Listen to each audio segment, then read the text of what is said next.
సరే కొన్ని గొంతు పొంగనాలు వేద్దాం అనేసి వేసాను అనమాట. ఇంచుమించండి ఇది 20 సంవత్సరాలు అయింది ఈ గొంతు పొంగనాలు ఏంటది తాల్చి తీసుకుని.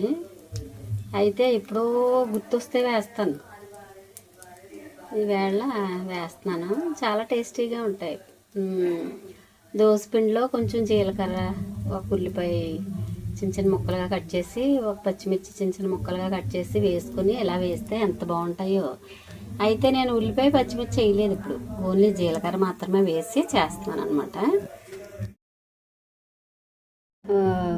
ఉడుకుతుంది కదా, ఈ టైంలో మనం ఏం చేయాలంటే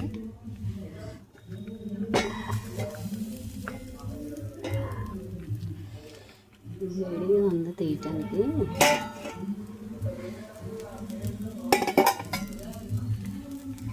ఇప్పుడు మనం ఏం చేయాలంటే వీటిని చూడండి ఒకసారి, నేను ఇలా ఒక స్పూన్ తీసి దాంతో ఇలా తీసి చక్కగా ఇలా తిప్పుకోవచ్చు. ఏదైనా చిన్న ఏంటది స్పూనే కాకుండా దేంతోనైనా సన్నగా ఉన్న దాంతో దేంతోనైనా మనం ఇలా రివర్స్ చేసుకోవాలన్నమాట. ఎంత బాగుంటాయో, టేస్ట్ అయితే సూపర్గా ఉంటాయి. కాకపోతే దీనికి ముందు కొంచెం గుంతల్లో కొంచెం ఆయిల్ వేయాలి, తర్వాత ఇలా రివర్స్ అయిన తర్వాత కూడా మనం కొంచెం ఆయిల్ వేసుకుందాం, పైన కొంచెం ఆయిల్ వేసుకుంటే. అయితే నేను కంపల్సరీ ఇది పైన కూడా చక్కగా ఉడకడానికి మూత పెడతానమాట.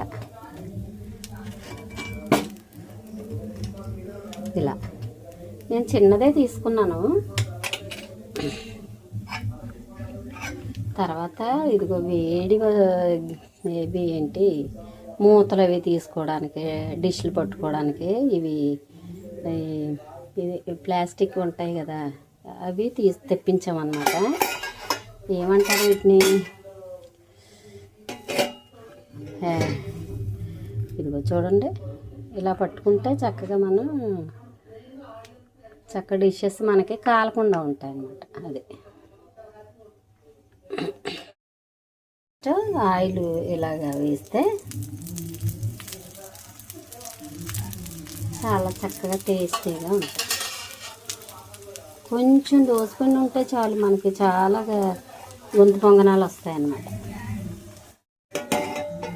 ఇలా మూత పెట్టేసి 1 నిమిషం ఉన్నాక తీసేసుకోవచ్చు. చక్కగా వేగిపోయినాయి కదా, ఇదిగో తీసేస్తున్నాను. ఇలా తీసేసుకొని చక్కగా మనకి చట్నీతో కావాలంటే చట్నీతో తినొచ్చు, బాగుంటాయి అన్నమాట. నేను ఏదో ఇది వరకు ఒకసారి ఒక ఇంటర్వ్యూలో చదివాను, చంద్రబోస్ గారికి మాత్రం ఇవి గొంతు పొంగనాలంటే చాలా ఇష్టమని చెప్పారు ఆయన. నిజంగానే చాలా బాగుంటాయి, టేస్టీగా ఉంటాయి. ఇప్పుడు మనం ఏం చేద్దామంటే ఇలా మళ్ళీ ఆయిల్ వేసుకుని కొంచెం పిండి ఉంది కదా అది వేద్దాం. చెప్పాను కదా, కొంచెం పిండి ఉంటే మనకి గొంతు పొంగనాలు చాలా వేసుకోవచ్చు.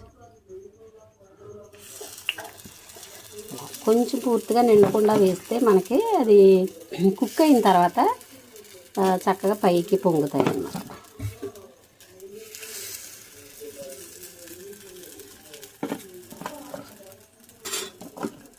ఇలా వేసుకొని అన్నిటిలో మూత పెట్టుకోవాలి. మళ్ళీ ఒక వాయి వేసాను, ఇప్పుడు మూత పెట్టుకుందాం. రివర్స్ చేసి వేసాను కదా ఆయిల్, ఇలా కూడా వేసుకోవచ్చు.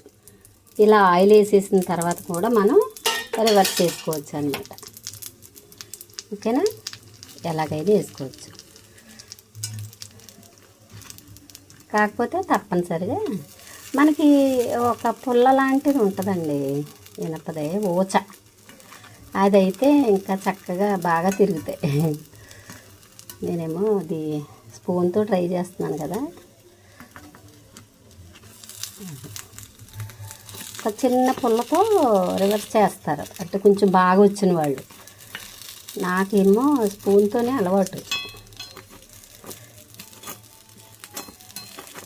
ఇలా అంటే రివర్స్ చేశాక వేసుకోవచ్చు ఆయిల్, లేదంటే ఇలాగ రివర్స్ చేసే ముందు కూడా ఆయిల్ వేసేసుకొని చేసుకుంటే భలే బాగుంటాయి, చాలా టేస్టీగా ఉంటాయి.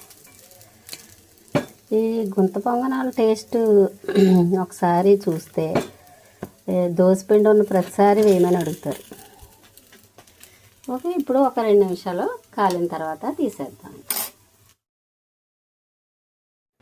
అయితే ఈరోజు మా టెర్రస్ మీద బీరకాయలు కాయడం స్టార్ట్ అయింది, అవి చూపిస్తున్నాను. తర్వాత నా రెగ్యులర్ సబ్స్క్రైబర్ ఎవరంటే ఏనుగుపల్లి పద్మ గారు. థ్యాంక్ యూ అండి. ప్రతిరోజు మీరు చక్కగా నాకు లైక్ చేసినందుకు, కామెంట్ చేస్తున్నందుకు థ్యాంక్ యూ సో మచ్. ఓకేనండి. తర్వాత మొన్న వేసిన వంట చాలా చాలా చాలా నచ్చింది అని చెప్పారు కాకరకాయ ఫ్రై. సరే జ్యోతి గారు, మీకు కూడా చాలా థ్యాంక్స్ అండి. చక్కగా మంచి రెడ్ కలర్ వచ్చేసింది. బాయ్.